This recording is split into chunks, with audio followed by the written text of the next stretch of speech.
शेवटचं जे बघण्यात आलेलं आहे त्यावेळेस आरोपीसोबत ही पीडित मुलगी जिवंत अवस्थेत बघण्यात आलेली होती. CCTV फुटेजेसमध्ये ते चित्रण कैद झालं होतं. हा सर्वात महत्त्वाचा पुरावा होता या केसमध्ये.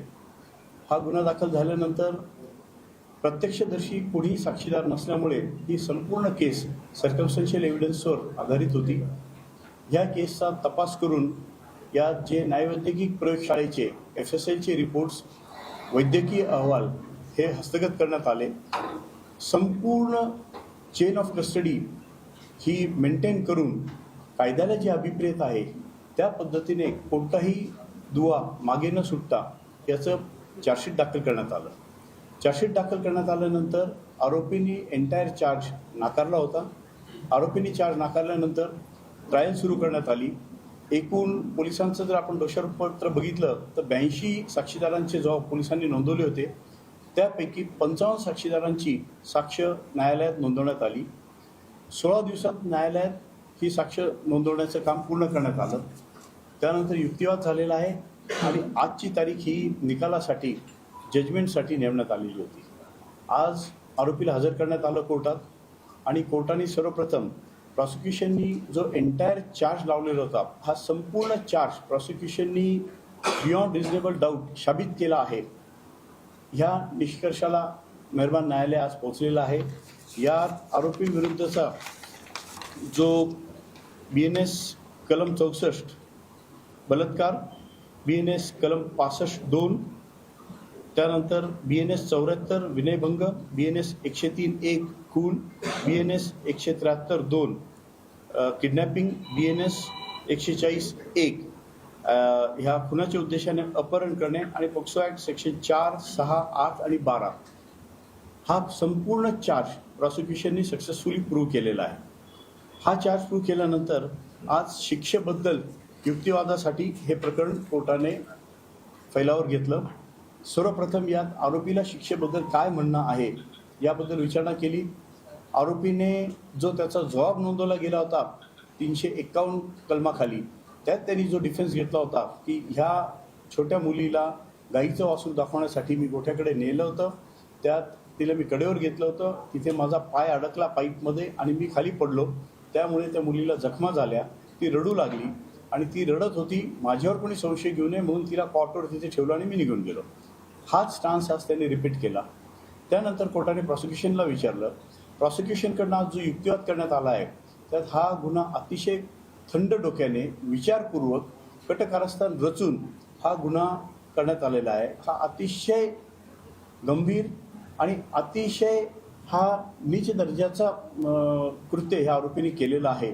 यावर प्रॉसिक्युशनकडनं भर देण्यात आला. न्यायालयासमोर आता जी कलमं साबित झालेले आहेत त्यात मृत्यूदंड द्यायचा की जन्मठेप द्यायची हा विषय आहे. या विषयावर या आरोपीला जन्मठेप न देता या आरोपीला मृत्यूदंड म्हणजे फाशीची शिक्षा का द्यावी यावर सविस्तर आर्ग्युमेंट करण्यात आलं. प्रॉसिक्युशनकडनं आज 12 लँडमार्क जजमेंट मेहरबान न्यायालयात दाखल करण्यात आले. त्यात ही मुलीचं वय, या मुलीचं वय घटनेच्या वेळेस 3 वर्ष 2 महिने आणि 7 दिवस होतं.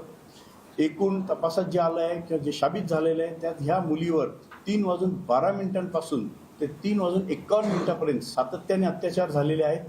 त्या मुलीच्या शरीरावर एकूण 18 जखमा मिळून आलेल्या आहेत आणि हे पूर्ण 39 मिनिट ह्या आरोपीने ह्या मुलीचं शोषण आणि आरोपीने ह्या मुलीबद्दल मुलीशी हे कृत्य केलेलं आहे. हे न्यायालयात आम्ही साबित करू शकलो आहे की ह्या मुलीचा विनयभंग झाला आहे, हिच्यावर बलात्कार झालेला आहे आणि ह्या बलात्कारामध्ये हा अनैसर्गिक संभोग करणे, अनैसर्गिक संभोग केल्यानंतर इवन तपासात मेडिकल रिपोर्टच्या माध्यमातून जे आलं आहे की मुलीचा मृत्यू झाल्यानंतर मुलीच्या देहासोबत देखील अत्याचार करण्यात आलेला आहे हे प्रॉसिक्युशनने साबित केलेलं आहे. आणि अशा विकृत माणसाला जगण्याचा अधिकार नाही. कायद्यात जी रिफॉर्मेटिव्ह थिअरी आहे हा रिफॉर्म होण्याच्या लायकीचा नाही. कारण यापूर्वी देखील असेच 2 गुन्ह्यांमध्ये हा आरोपी होता. तांत्रिक कारणामुळे निर्दोष मुक्तता झाली आहे परंतु त्याला कायद्याची भीती राहिलेली नाही. त्याला जर जन्मठेप दिली तर समाजाला एक चुकीचा संदेश जाईल. या उलट त्याला जर मृत्यूदंड दिला तर इथून पुढे असे गंभीर गुन्हे करताना आरोपी 10 वेळा विचार करतील तर आरोपीला ही मृत्यूदंडाची शिक्षा द्यावी यासाठी आग्रही एक युक्तिवाद करण्यात आलेला आहे. दोन्ही पक्षांचा युक्तिवाद ऐकून कोर्टाने सोमवारी 29 तारखेला शिक्षेबद्दल निर्णय देण्यासाठी पुढील तारीख ठेवण्यात आलेली आहे. सर 29ला मध्ये फायनल वर्डिक्ट येईल, त्यावेळेला काही आर्ग्युमेंट्स होणार नाही. अंतिम निर्णय हा शिक्षेचा 29ला आहे. हो, 29 तारखेला आता युक्तिवाद होणार नाही. आता कोर्ट फक्त मृत्यूदंड द्यायचा का जन्मठेप द्यायची यावर कोर्ट भाष्य करेल आणि त्यावर हे फायनल वर्डिक्ट दिलं जाईल. आज जे ॲग्रिगेटिंग अँड मिटिगेटिंग सर्कमस्टान्सेसबद्दल युक्तिवाद कोर्टात झालेला आहे ते दोन्ही सर्कमस्टान्सेस कोर्टाने समजून घेतलेले आहे. कोर्टाने अतिशय डिटेल ऑर्डर केलेली आहे. आज एक आपल्याला लक्षात घेणं आवश्यक आहे की जेव्हा मृत्यूदंड द्यायचा असतो तेव्हा घाईगर्दीत न्याय देऊ नये असा एक आघात आहे, असे सुप्रीम कोर्टाचे न्यायनिवाडे आहे. आज कोर्टासमोर जेव्हा प्रॉसिक्युशनने 12 केस लॉ दिले आहेत, हे डिटेल केस लॉ आहेत, याचा अभ्यास करणे, ह्या केस लॉबद्दल कोर्टाला जे काही म्हणणं मांडायचं असेल ते मांडण्यासाठी कोर्टाला देखील वेळ घेणं आवश्यक आहे. आरोपीला पूर्ण संधी न्यायालयाने दिलेली आहे की आरोपीला अजूनही काही सांगायचं. आरोपीचा जेल रिपोर्ट आलेला आहे, फॅमिली स्टडी रिपोर्ट आलेला आहे, साऊंडनेस टेस्टचा रिपोर्ट आलेला आहे, आरोपी लैंगिक कृत्यासाठी सक्षम आहे किंवा नाही याचा रिपोर्ट आलेला आहे. हे सगळे सर्कमस्टन्सेस कोर्टाने रेकॉर्डर घेतलेले आहे आणि हे रेकॉर्डर घेतल्यानंतर दोन्ही पक्षांचं युक्तिवाद ऐकल्यानंतर आता मिटिगेटिंग आणि एग्रेव्हेटिंग सर्कमस्टन्सेसबद्दल कोर्टाला भाष्य करून अंतिम शिक्षेचा न्यायनिर्णय पारित करायचा आहे.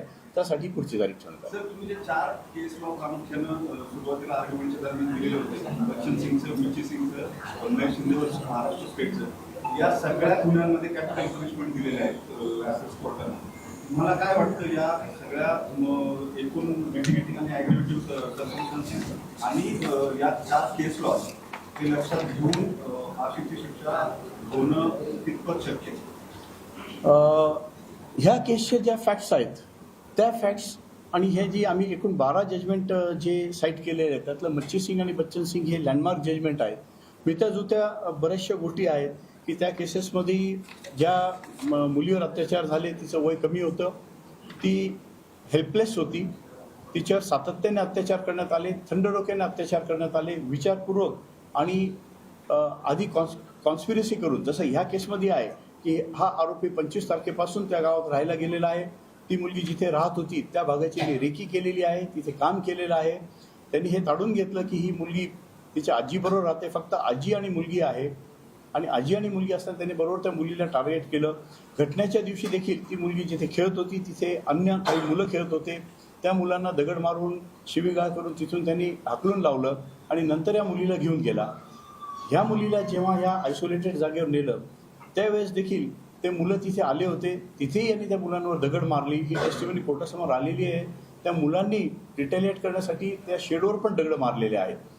माझा सांगण्याचा उद्देश असा आहे की ती हेल्पलेस मुलगी होती आणि त्या हेल्पलेस मुलीवर हा अत्याचार केलेला आहे.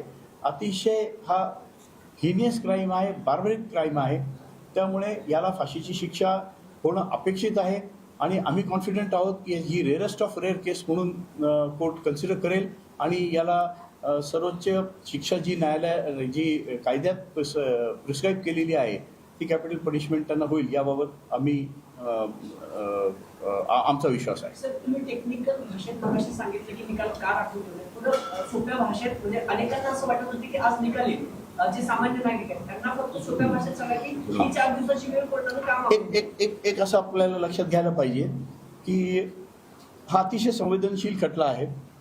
याच्यात कोर्टाने सगळ्या पॉसिबिलिटी तपासून बघितलेल्या आहे.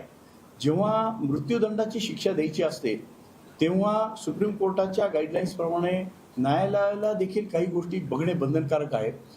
त्यात मिटिगेटिंग ॲग्रिव्हेटिंग सर्कमस्टान्सेस एक असं म्हटलं जातं की जर ॲक्विटल झालं तर त्याच दिवशी आरोपीला मुक्त केलं जातं, पुढचा विषय संपतो. शिक्षा द्यायची ठरली तर शिक्षा देताना काय शिक्षा द्यावी आणि त्यात मृत्यूदंड द्यायचा असेल तर आरोपीला मृत्यूदंड का देऊ नये, काय असे सर्कमस्टन्सेस होते हे मांडण्याची संधी द्यावी. सुप्रीम कोर्टाचे काही जजमेंट्समध्ये असं आहे जे एक लार्जर बेंचकडे पण रेफर झालेलं आहे की जेव्हा आरोपीला सांगण्यात येतं की तुला आज दोषी धरलेला आहे, तू सांग काय तुला सांगायचं आहे, तर त्याची तयारी नसते की त्याचे युक्तिवाद काय करावा त्यांनी. त्यासाठी त्याला त्याचा युक्तिवाद करण्यासाठी किंवा त्याला त्याची बाजू मांडण्यासाठी वेळ मिळावा, हा सुप्रीम कोर्टाच्या ह्या गाईडलाईन्स आहे. परंतु न्यायालयाने आज जे आदेश केले त्यात स्पष्टपणे असं म्हटलेलं आहे की आरोपीच्या जेव्हा आरोपीवर जेव्हा चार्ज वाचून दाखवला तेव्हा आरोपीवर काय चार्ज ठेवण्यात आलेले आहे आणि याला कायद्यात काय शिक्षेची तरतूद आहे याची जाणीव देण्यात आलेली होती. त्यानंतर पूर्ण ट्रायल आरोपीची समोर झालेली आहे. आरोपीला प्रत्येक तारखेला VC वर पूर्ण वेळ हजर ठेवण्यात आलेला आहे. साक्षी पुरावे आरोपीने पूर्ण ऐकलेले आहे. आरोपींनी साक्षी पुरावे ऐकल्यानंतर युक्तिवाद आरोपीतर्फे करण्यात आलेला आहे आणि 351 प्रमाणे जेव्हा आरोपीचा जबाब नोंदवला तेव्हा आरोपीला पूर्ण ऑपॉर्च्युनिटी दिलेली आहे की त्याला काय सांगायचं आहे या सर्कमस्टन्सेसबद्दल आणि ते रेकॉर्डर घेतलं आहे. आणि त्यानंतर पुढे जाऊन कोर्टाने हेही भाष्य केलेलं आहे की ज्या दिवशी आरोपीला दोषी धरलं जातं त्याच दिवशी निकाल देऊ नये असा पण प्रघात नाही आहे, परंतु आरोपीला पूर्ण संधी देऊन आरोपीचं म्हणणं ऐकून हा निकाल देणं अपेक्षित आहे. आणि उद्या परवा तेरवा 3 दिवस न्यायालयाला सुट्टी असल्यामुळे इमिजिएट नेक्स्ट वर्किंग जो डे आहे सोमवारचा त्या दिवशी ही तारीख ठेवण्यात आली. राज्यात हा प्रकार सर्वात व्यवस्थित चालणार आहे आतापर्यंत. हे बघा, 55 साक्षीदारांची साक्ष 16 दिवसात नोंदवणं हा फार मोठा टास्क होता आणि माझ्या तरी 32 वर्षाच्या प्रॅक्टिसमध्ये एवढा फास्ट आणि एवढा सेन्सिटिव्ह आणि एवढा फास्ट चाललेला खटला मी बघितलेला नाही. आता 29ला निकाल येणार आहे, पुन्हा यांना आव्हान दिलं जाऊ शकतं का? पुढं कायदेशीर बाब काय आहे? कायदा पहिल्या दिवसापासून हे सगळं नाकारतो आहे, आपल्याला युक्तिवादामध्ये सुद्धा ते पाहायला मिळते. आणखी काही संधी आहेत का? कायद्यात प्रत्येक आदेशाविरुद्ध अपिलाची तरतूद आहे. या निकालाविरुद्ध आरोपीला पहिली गोष्ट म्हणजे हा जेव्हा मृत्यूदंडाचा जर निकाल झाला तर हा नेहमी subject to confirmation by high court असं वर्डिंग याच्यात येतं की मृत्यूदंडाचा जर निकाल कोर्टाने दिला किंवा शिक्षा ठोठवली तर ही फाईल हायकोर्टाकडे जाऊन हायकोर्टाकडनं कन्फर्मेशन घेणं ही कायद्यात तरतूद आहे, मॅन्डेटरी तरतूद आहे. आणि त्यावेळेस हायकोर्टात ही अपील म्हणजे ही जेव्हा कन्फर्मेशन डिसाईड केलं जातं त्यावेळेस जर आरोपीने अपील केलं असेल तर अपिलाची सुनावणी केली जाते. आरोपीला हायकोर्ट, सुप्रीम कोर्ट आणि राष्ट्रपतींकडे दयेचा अर्ज करण्यापर्यंतच्या कायद्यात तरतुदी आहे. त्या तरतुदी सगळ्यांसाठी केलेल्या आहेत. आरोपी त्या माध्यमातून जाईल नाही जाणार हा आरोपीचा विषय आहे. आय विटनेस नव्हता तुम्हाला या केसला, किती मोठी टास्क होती तुम्हाला चेन ऑफ सिक्वेन्स जी आहे कस्टडीची ती मेंटेन करायची आणि काय काय केलं? ज्या केसमध्ये आय विटनेस नसतो त्या केसमध्ये सर्कमस्टन्शियल एव्हिडन्सवर आम्हाला केस साबित करावी लागते. पर्टिक्युलरली ह्या केसमध्ये आय विटनेस घटना होताना बघणारा कोणी साक्षीदार नव्हता, परंतु लास्ट सीन टुगेदरची जी थिअरी होती की ह्या मुलीला शेवटचं जिवंत आरोपीच्या सहवासात किंवा संगतीत बघण्यात आलेलं आहे, ती संपूर्ण चेन आम्ही प्रूव्ह केलेली आहे. याच्यात ह्या नसरापूर गावामधले एकूण 6 CCTV फुटेजचं डिटेल विश्लेषण करण्यात आलं आहे. हे विश्लेषण सायबर एक्सपर्टच्या माध्यमातून केलं आहे, त्याला व्हेरीफाय करण्यात आलेलं आहे FSLच्या माध्यमातून आणि त्यांनी हे बनावट नाही, हे चलचित्र जे दिसत आहे ते जसे रेकॉर्ड झाले तसेच आहे इथपर्यंत आम्ही साबित केलं. हा पहिला भाग. दुसरा भाग याच्यात DNAच्या माध्यमातून जो काही पुरावा आलेला आहे की आरोपीचा आणि मयताचा DNA मिळालेला होता आणि त्या DNAच्या माध्यमातून त्या मयत मुलीच्या तोंडात जो बोळा म्हणजे तिची जी स्लॅक्स कोंबण्यात आली होती त्या स्लॅक्सवर आरोपीचा सलायवा, मयताचा सलायवा, त्यानंतर मयताचं रक्त आणि आरोपीचं सिमेंट मिळून आलेलं आहे. मयताच्या दोन्ही हातांवर आरोपीचं सिमेंट मिळून आलेलं आहे. हा जो सायंटिफिक पुरावा आहे हा साबित करण्यासाठी एंटायर टीम आम्ही कोर्टासमोर एक्झामाइन केलेली आहे FSLची आणि त्यांनी हे त्यांच्याकडे आर्टिकल्स कसे आले आणि आल्यापासून काय काय प्रक्रिया राबवून त्यांनी याचं विश्लेषण करून अहवाल कोर्टाला पाठवलेला आहे याबद्दल भाष्य केलेलं आहे. संपूर्ण तपासी यंत्रणेने ज्या ज्या वस्तू जे आर्टिकल जप्त केले ते पंचांसमक्ष जप्त केले आहे. कायद्याच्या नवीन तरतुदीप्रमाणे ई-साक्षवर प्रत्येक पंचनामा, प्रत्येक साक्ष अपलोड करण्यात आलेली आहे. त्यामुळे याच्यात काही मॅनिप्युलेशन करण्याचा काही चान्सच नाही किंवा काही संधीच नाही किंवा काही शक्यताच नाही, तसं भाष्य पण कोर्टाने केलेलं आहे. प्रत्येक आर्टिकल प्रॉपरली सील करण्यात आला. सील केल्यानंतर तो पोलिसांच्या मालखान्यात प्रॉपरली ठेवण्यात आला सील कंडिशनमध्ये. तिथून त्या आर्टिकलचं जेव्हा विश्लेषणची आवश्यकता पडली त्यावेळेस पंचांसमक्ष त्याचा रिओपन पंचनामा करण्यात आला. विश्लेषण एक्सपर्ट्सकडनं करण्यात आलं आणि विश्लेषण झाल्यानंतर परत तो सील करून सील कंडिशनमध्ये हा FSLकडे गेला. FSLकडनं सील कंडिशनमध्ये सगळे आर्टिकल कोर्टात आले. प्रत्येक आर्टिकल हा कोर्टासमोर आर्टिकलचं सील साक्षीदारांच्या समक्ष आणि कोर्टासमक्ष ओपन करण्यात आले आहे. त्यामुळे मॅनिप्युलेशन करणं किंवा काही त्याच्यात हेरफार करण्याचा प्रश्नच उद्भवत नाही. सर हिंदी में जानना चाहेंगे कि आज कोर्ट में क्या हुआ उसके बारे में। एक मिनिट आधी मराठीचं बाकीचं साहेबांचं याच्यात मी एक निश्चित सांगेल की हा अतिशय संवेदनशील खटला होता. पोलिसांसमोर एक चॅलेंज होतं. ह्या तपासाकामी अहोरात्र ह्या SITने मेहनत केलेली आहे. पुणे ग्रामीणचे पोलीस अधीक्षक गिल साहेबांना मी याच्यात निश्चित क्रेडिट देईल की त्यांनी अहोरात्र काम केलेलं आहे. यांच्या टीमने पूर्ण काम केलेलं आहे. त्याच्यामुळे प्रॉसिक्युशनला इन्व्हेस्टिगेटिंग एजन्सीचा पूर्ण सपोर्ट मिळालेला आहे.